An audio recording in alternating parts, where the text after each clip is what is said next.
রাজধানীর মিরপুর ১১ নম্বরের কালশী রোড এলাকার একটি ৬তলা ভবনের ৬ তলায় আগুনের ঘটনায় কোনো হতাহতের ঘটনা ঘটেনি। ভবনের ৬ তলায় লেগেছিল আগুন। ৬ তলা বিশিষ্ট ভবনটি নিচতলা এবং দোতলা ছিল একটি কমিউনিটি সেন্টার। মাঝখানে কিছু ফ্লোর ফাঁকা থাকলেও ৬ তলায় ছিল একটি গার্মেন্টস ফ্যাক্টরি।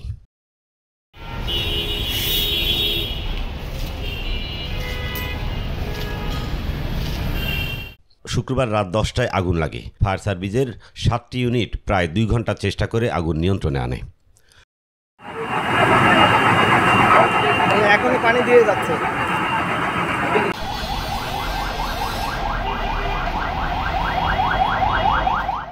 শনিবার ভবনটি ঘুরে দেখা যায় গার্মেন্টস ফ্যাক্টরির সব জিনিসই পুড়ে ছাই হয়ে গেছে। কোনো কিছুই অক্ষত অবস্থায় পাওয়া যায়নি। এই গার্মেন্টস ফ্যাক্টরিতে ৩৫ থেকে ৪০ জন কর্মী কাজ করতেন। শুক্রবার হাফবেলা অফিস থাকায় সবাই বিকেল ৫টার দিকে চলে যায় এবং ফ্যাক্টরিটির দায়িত্বরত কর্মীরা তালা দিয়ে চলে যায়। এটা কখন আগুন লাগছে এটা সঠিক সময় আমি বলতে পারলাম না। হ্যাঁ, তো আমি আমার একটা ভাগ্নি জামাই আমাকে ফোন দেয়। তা সে বললো যে মামা আপনি তো ওইটাতে কর্মরত ছিলেন, এখনও কি আছেন নাকি? আমি কি না, আমি তো খেয়ে রে কেবল শুয়েছি। তখন বাজে প্রায় রাত্রের 10:30টার মতো।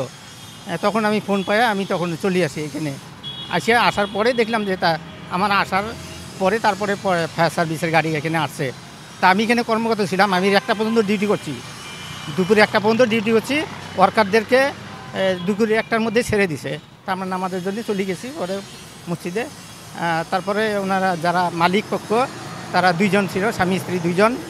তারা এই 4টের দিকে আসছে নাকি, আসার পরে শোনা কথা 4টের দিকে আসছে। আইসা 5টা পর্যন্ত তারা আবার ছিল ভিতরে থাকে, নামাজ পড়া তারপরে এখান থেকে সব কিছু পরিদর্শন করে চলে যায়। আমারই ফ্যাক্টরি পুরোটা 2.5 কোটি টাকার মাল। আমি কীভাবে দিব? আমি গরিব মানুষ। এখন আল্লাহ জানে কীভাবে লাগছে, পরিকল্পিত হতে পারে। আমারটা বন্ধ ছিল, 1টা বাজে বন্ধ ছিল। আমি আবার 4টা বাজে আইয়া নামাজ পড়া সব দেখে গেছি।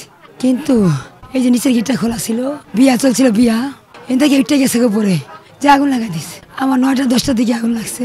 কেমনে আগুন লাগলো?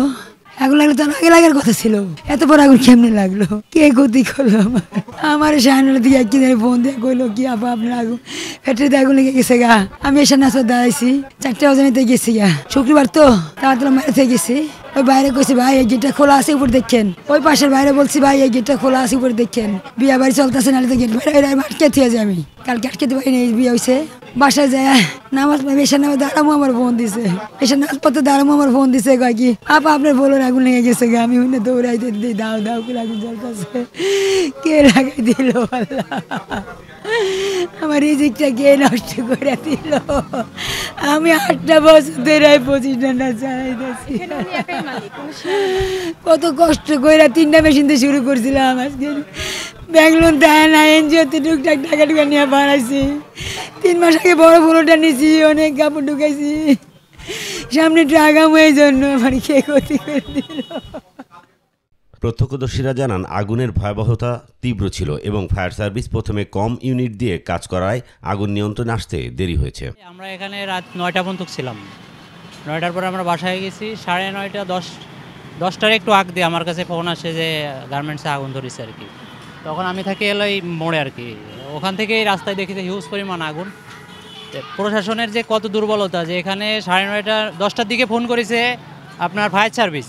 এখান থেকে 10 নম্বর থেকে ফায়ার সার্ভিস আসতে সর্বোচ্চ 5 থেকে 7 মিনিট লাগে, কিন্তু ফায়ার সার্ভিস আসতে আসতে রাত 11টার সময়। যদি সময় মতো ফায়ার সার্ভিস আসতে পারতো তাহলে এখানে যে মাল ছিল, এখানে অনেক মাল ছিল যেগুলো শিপমেন্ট করার জন্য বাইন্ড ছিল। কারণ আপনারা জানেন যে এয়ারপোর্টের যে ক্ষতি হয়েছে এই কারণে মাল শিপমেন্ট করতে পারে নাই, সেই সব মাল এখানে স্তূপ হয়েছিল। কিন্তু ফায়ার সার্ভিস সময় মতো না আসার কারণে দেখেন কত বড় ক্ষতি হয়ে গেছে। একদম টপ ফ্লোরে ফার্স্টে আগুনটা ছিল, নিচতলা যখন আসবে এর আগে মুহূর্তে আমরা অনেকেই বলতেছি যে ফায়ার সার্ভিস কল প্রায় তারা আসছে 40 মিনিট পর আসছে। তাও একটা খালি গাড়ি নিয়ে আসছে, এই পাশে খালি গাড়ি নিয়ে আসছে। আমাদের পিছনের সাইডে যদি আগে ফার্স্ট একটা গাড়ি ঢুকতো, 30 ফিট রাস্তা পিছনের সাইডে, 30 ফিট রাস্তার মধ্যে যদি একটা গাড়ি ঢুকতো অবশ্যই আগুনটা অনেক আগেই নিয়ন্ত্রণ করা যেত। কিন্তু পিছনের সাইডে কোনো গাড়ি যায় নাই।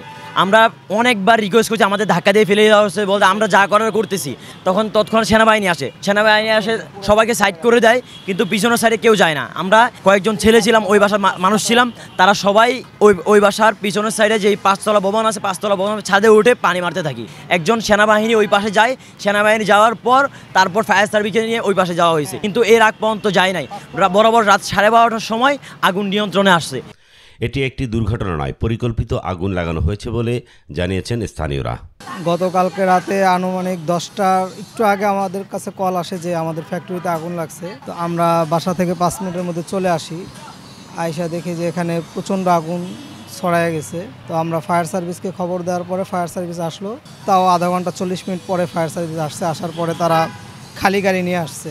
তো পানির সন্ধান করতে করতে তাও এখানে প্রায় 20-25 মিনিট চলে গেছে। এরপরে তারা বাসা বাড়ি থেকে পানি সংগ্রহ করার পরে পানি মারতেছে, কিন্তু ফায়ার সার্ভিসের যে বড় চঙ্গার গাড়িগুলো সেগুলো আসে নাই, যার ফলে আমাদের এখানে পানি মারতে অসুবিধা হয়েছে। দুঃখের একটা বিষয় হলো আমাদের যে যা ছিল স্থাবর অস্থাবর সব কিছু শেষ। আমরা জায়গা জমি সব কিছু বিক্রি করে এই ফ্যাক্টরির পিছনে অর্থ খরচ করছি, কিছুই নাই।